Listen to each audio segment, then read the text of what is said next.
Hello everyone and welcome back to the channel. In this video, we are going to show you how to set up and hook up at a campsite. So make sure you hit that subscribe button and then stay tuned.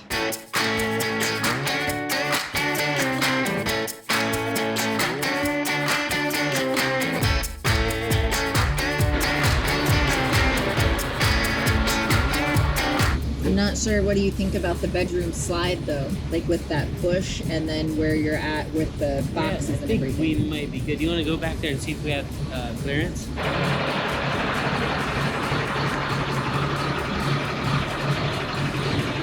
Yeah, I think we'll be okay. The other thing is too, once that the jacks are down, we'll probably lift it up a little bit, so cool. Should be good.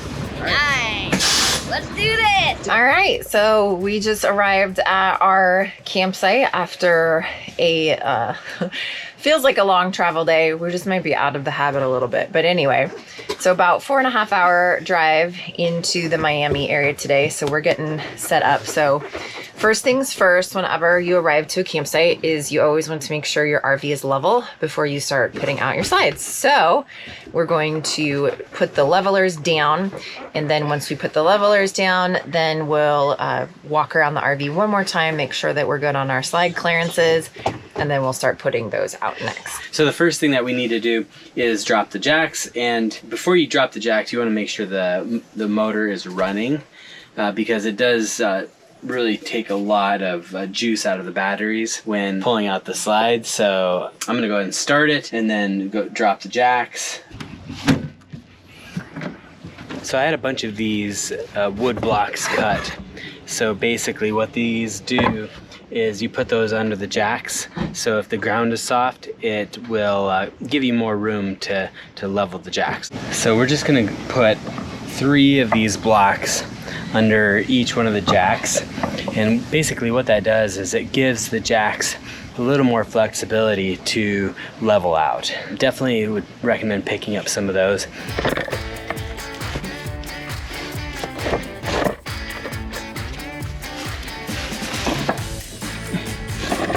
All right, so we have the levelers down, and then there are 3 main hookups that you have at an RV campground. So you have your electric hookup, you have your water hookup, and then you have your sewer hookup when you have what are considered full hookups. So those are your 3 utilities that you have. So we're gonna show you how to hook up all 3 of those utilities.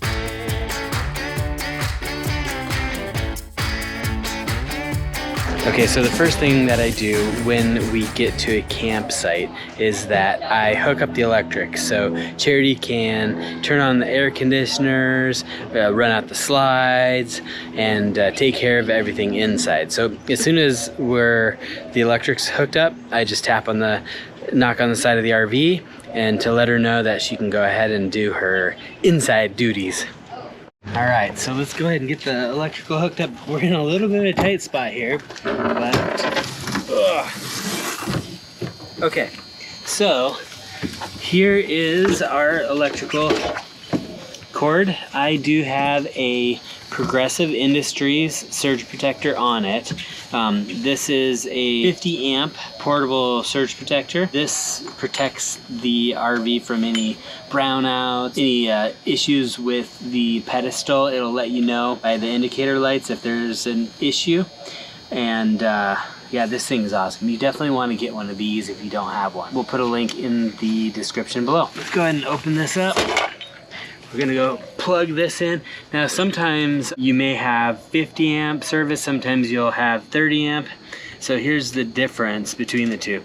So if you do have a 30 amp service, what you'll need is to get one of these dog bones. So what these dog bones do is plug in to the 50 amp outlet to convert it to 30 amp.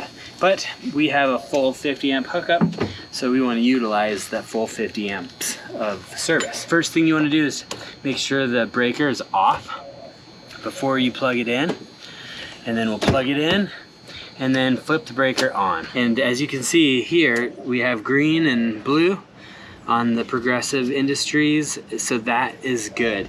So I'm going to wrestle with this tree and then close this up. Ugh. Oh. And so this one, there is a little slot down here, as you can see where the cord goes. So this is a little bit of a gap, so I want to make sure that's in there. And then I can just close it up and we're good to go. Okay, so next I hook up the water. Let's go ahead and hook that up first, and then we'll do sewer after. So in this basement compartment, I do have this white hose that I use. And then I have this water filter from Camco that will filter the water that goes into the rig. And then as you can see on the filter, there is an arrow that points the direction that the water should flow. So we're gonna go ahead and screw this guy on. And I've already got one of these little elbows on here. And what this does is it creates some flex, so it can just hang down. We'll go ahead and put a link in the description for that. It actually comes with some of these Camco water filters. And so what this does, it's nice to have this because trying to screw this in and out on this city water spigot, it can wear out this connection. So having this in place, you're only wearing out this elbow, and you can just replace the elbow if it ever wears out. On the other end here is where I have this pressure regulator. This is an adjustable pressure regulator, which I prefer versus like the 50 PSI regulators that you can't adjust. Those are fixed. So usually I'll go from like 60 PSI, 65 for our rig. It can handle a little bit more, but just to be on the safe side, I keep it at 60.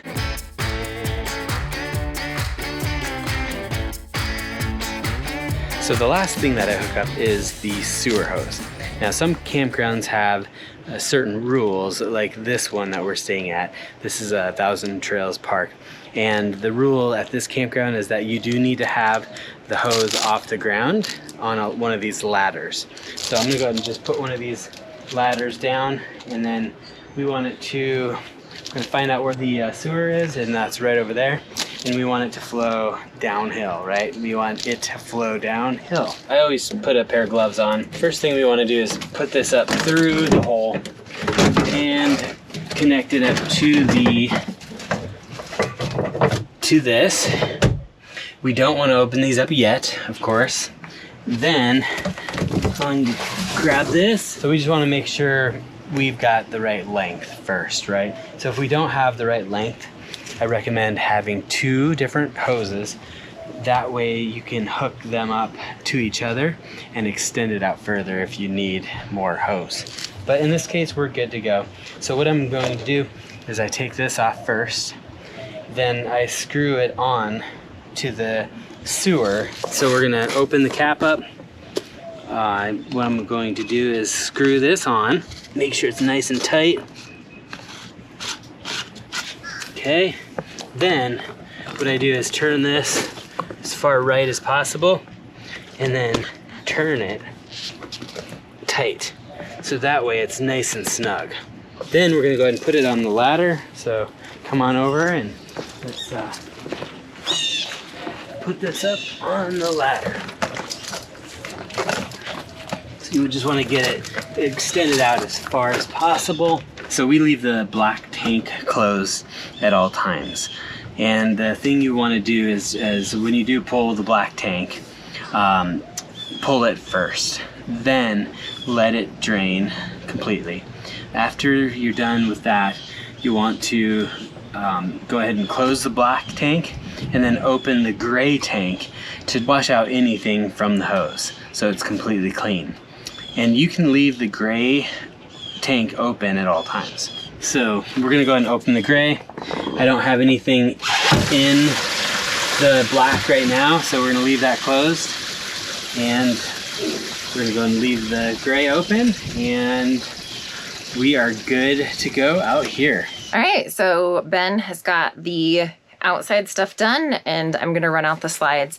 A couple of things that we like to do when we're running out the slides is to just make sure it's a 2-person job, especially if you're at a place like a state park where there's trees or bushes, something where there is a potential for the slide to hit something. So when I run the slides out, I usually have Ben outside just kind of watching, just to make sure that there's not anything in the way.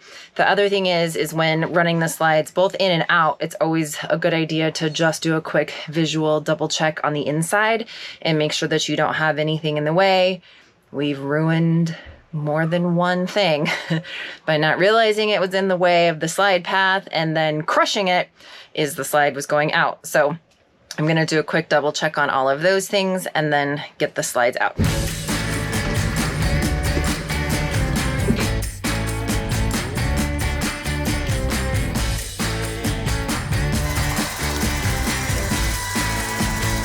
So we are all set up and ready to camp for the week.